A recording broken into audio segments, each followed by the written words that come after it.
Ay, boss! Kanin pa nga! Dito! Diyos ko, ito na naman itong mga to. Bubulos na naman. Singkarang sisiba kumain ang tatakaw. Pang 50 at ang kanin na nila to. Diyos ko. Hello again! Ito pa yung mga kanin nyo. Ayan, ayan. Ito pa. Okay. Ay, wait lang, boss. Dito pa pala sa kasama ko, mga 5 kanin pa. Tama na naman! Ang sisiba nyo kumain ng tatakaw nyo eh. Tirahan nyo naman yung iba, no? Baka maubusan. Parang mga hindi kayo nakain. Kanina pa kayo dito, ha? Diyos ko po, ang litsan, walang kabusugan. Uwi! Diyos ko, dito na tumira eh. Teka. Nasaan manager nyo? Ganito ba mga empleyado dito? Eto naman si Sir, hindi mabiro. May 3 kaban pa dun sila saing lang. Wait lang. Masyado ka naman seryoso masyado. Gusto nyo lahat ng kanin dito, iuwi nyo na. Ha? Wait lang, teka lang. Dadalhin ko dito pagkasaing, ha? Sige. Ay! Diyos ko! Sabaw na naman to, panigurado. Wala na nga sabaw, hingi pa ng hingi. Tignan natin ngayon. Hello, sir, again and again and again and again. Ito na po sabaw nyo. Yan. Oh, sarap niyan. Salamat.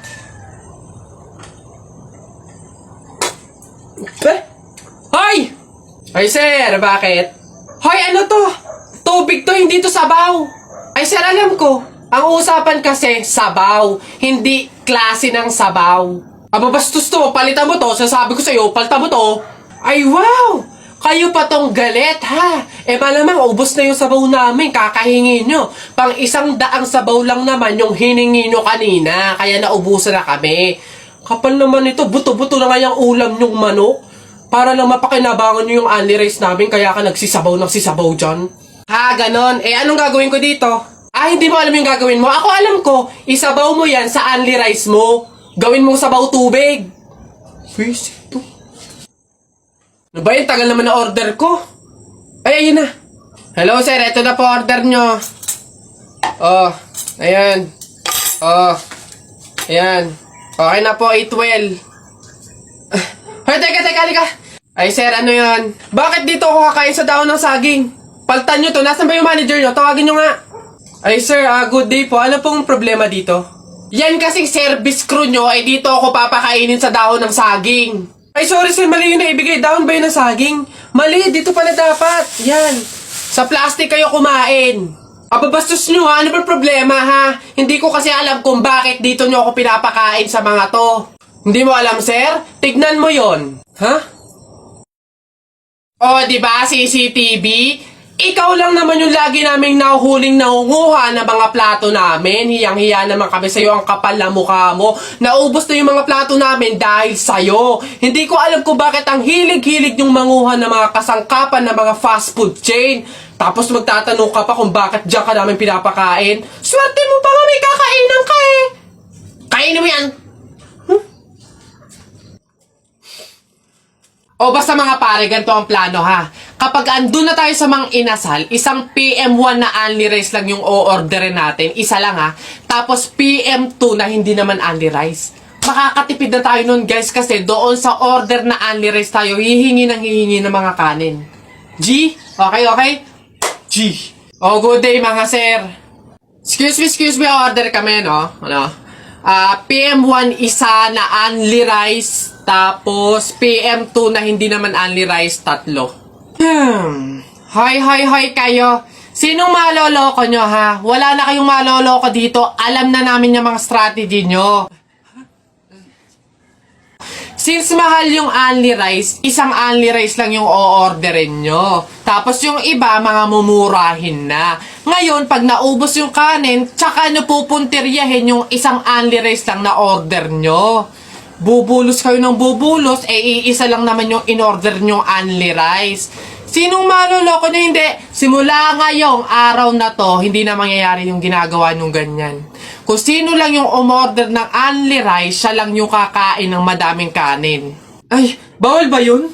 Oo, bawal na nga.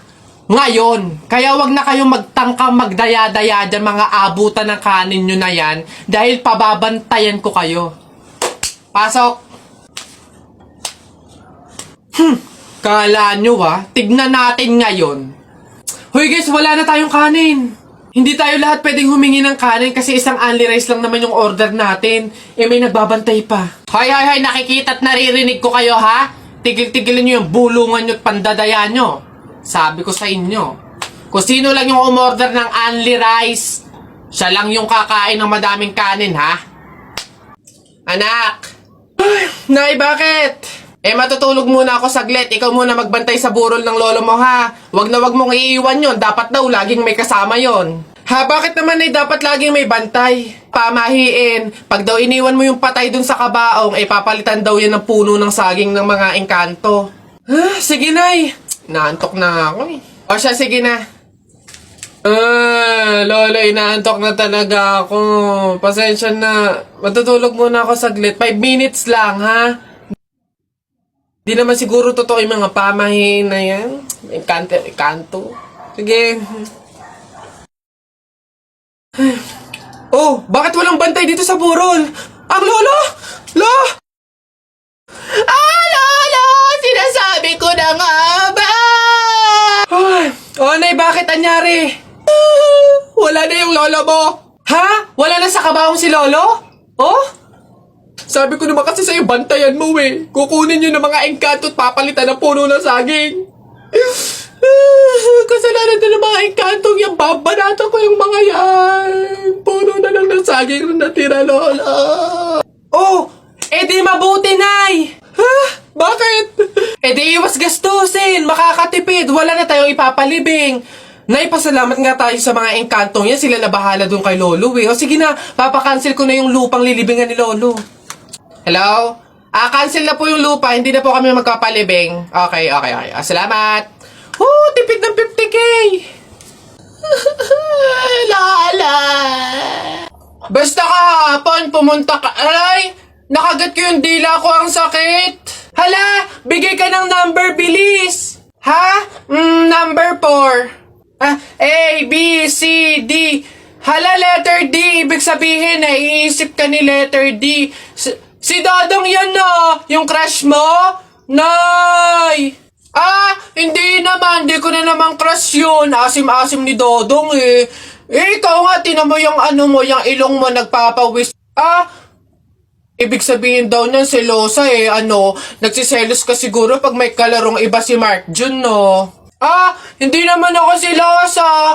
Anong paki ko kung may kalaro ng iba si Mark Jun? Andyan pa naman si Tep-Tep. Ano ba yun? Hay, kaya ano yung mga pinag-uusapan ninyo? Kababata pa kumikiringking na kayo, ha? Hindi pa nga ata marunong magbasa at magsulat lumalantod na. Uy!